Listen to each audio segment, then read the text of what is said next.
皆さんご機嫌いかがでしょうか。本チャンネルでは数式モデリング技術の重要性を啓蒙する動画を配信しています。私たちが現代社会で生活をする際には必ずゴミが生じます。日本では自治体がこのゴミを定期的に収集し、清掃工場で焼却してくれます。しかし多くの人は現在の清掃工場がどのようなものか、またこの清掃工場が数年前に有料化されたレジ袋とどのような関係を持つかなどを知らないと思います。そこで今回は現在稼働している清掃工場について述べ、これに付随するいくつかの問題を提起します。日本では長い間、可燃ごみの処理を焼却炉に頼ってきました。50歳以上の人であれば、学校の敷地に設置された簡易焼却炉でゴミの焼却が頻繁に行われていたことを覚えていると思います。しかし大半が紙類で、これにわずかなプラスチックと生ゴミが混じっているようなゴミを焼却する場合、炉内を700度 C 以上の高温に保つことができません。低温条件下ではゴミに紛れる金属が触媒となり、ダイオキシンが合成されてしまうことが明らかになりました。その結果、1990年代に入ると新たなゴミ焼却法が検討されるようになり、2000年の初め頃より1000度 C 以上でゴミを焼却させるガス化溶融炉方式の清掃工場が日本中に相次いで建設されました。高温でゴミを燃焼させる理由には、1、ダイオキシン発生の抑制、2、焼却灰の減用化、3、わずかに含まれる金属、ガラスのような不燃物の溶融処理、4、これにより可能となるゴミの分別作業の簡素化などがあります。ガス化溶融炉にはいくつかの種類があります。シャフト炉型ではコークスを燃料として炉内を高温にして処理します。これはまさに金属でも溶かす溶鉱炉です。ロータリーキルン方式は回転する大きなドラムの中へゴミを投入し、これが炉内に滞留する間に処理します。流動焼型ではガスを高温で流してゴミを巻き上げながら燃焼させます。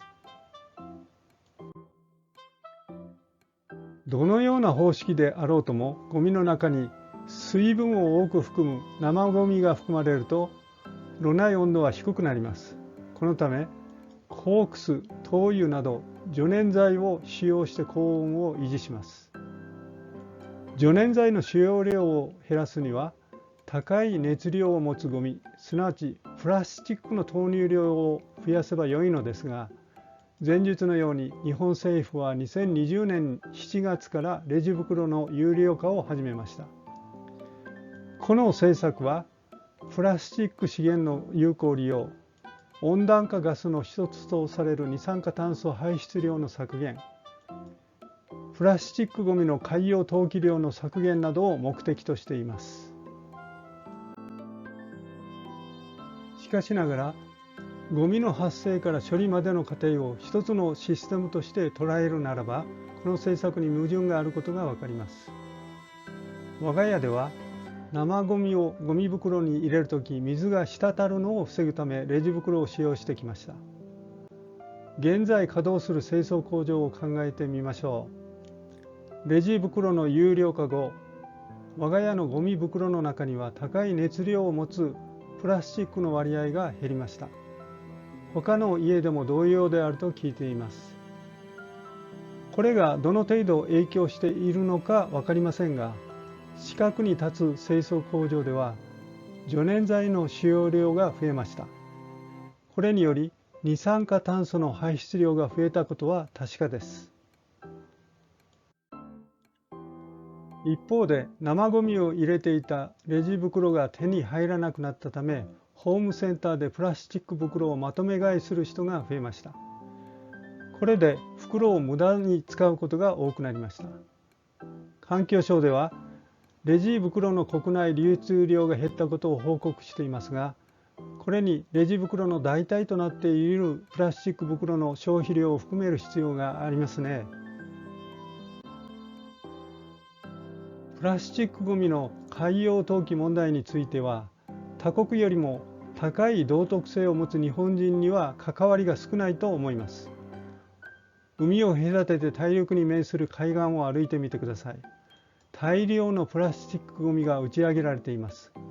これらのほとんどは近隣諸国が廃棄したものです。その昔、1900年に島崎藤村が雑誌で発表したヤシの実という詩の中に、名も知らぬ陶器島より流れ寄るヤシの実一つという文があります。この時代の漂流物は環境に優しいものでした。近年、多くの外国人が日本を訪れています。YouTube の動画によれば、彼らに日本の印象を質問すると、道路にゴミが少なくきれいだと答える人が多くいます。アジア人ばかりでなく、ヨーロッパからの観光客もそう答えます。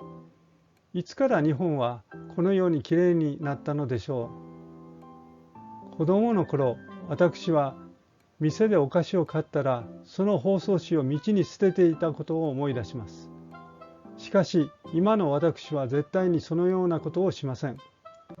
そうする子供も見かけません。知らないうちにゴミを外で捨てなくなりました。これは日本が高度経済成長していく過程で、私たちが受けた道徳教育によるものだと思います。これを素直に受け入れて実践することができる日本人は素晴らしいですね。実直な気質が短期間でゴミの少ない日本を作り出したのだと思います。もちろんパーフェクトではありませんが、プラスチックの海洋投棄問題については、近隣諸国に問題意識を高めてもらうべきです。日本の政治家はそのような国に対し、徹底した国民への環境教育の実施と適切なゴミの集配処理システムを構築するように訴えるべきです。我が国だけ規制してもプラスチックの海洋投棄問題は一向に改善されません。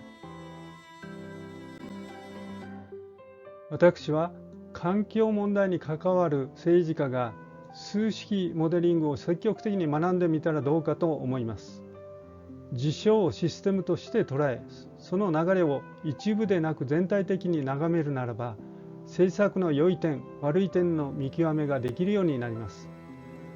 数式モデリングを学ぶことのメリットについては、後の動画でお話ししようと考えています。2002年のダイオキシン類対策特別措置法の施行に伴い、日本中の自治体は新しい清掃工場を数十億から数百億円もかけて建て替えなければならなくなりました。これを大きな市場として捉えた大手の化学プラント、造船などの会社はガス化溶融炉の開発を開始しました。しかし、さまざまな種類のゴミを1000度 C 以上で燃焼させる場合、高温ばかりでなく有毒で不食性のガスにも耐えうる材料の開発を含めた新しい処理方式を確立する必要がありました。第二次世界大戦終結後、ドイツの軍事裁判が行われたニュルンベルグの西隣にヒュルト市があります。ここでは1990年代にドイツ最大の総合電機メーカーであるジーメンス社がロータリーキルン方式のガス化溶融炉の実用化を目指して試験運転を行っていました。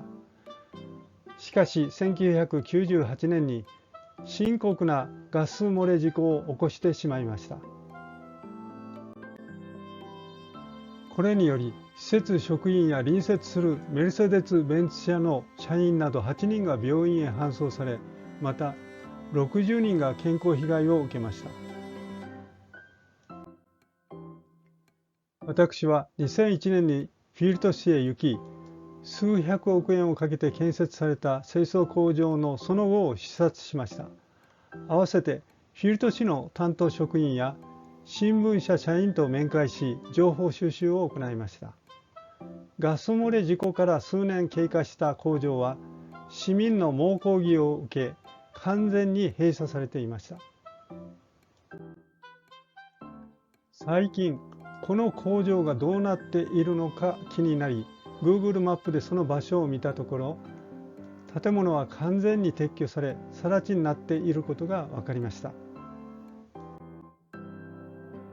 これと同じ方式の清掃工場が住宅地のすぐそばに建設されたところがいくつもあります。この清掃工場は1995年にジーメンス社と技術提携し、同様のゴミ処理装置を実用化した日本のプラント会社が建設したものです。前述のジーメンス社のガス漏れ事故後、この日本の会社は製品カタログからジーメンス社の清掃工場写真を削除してしまいました。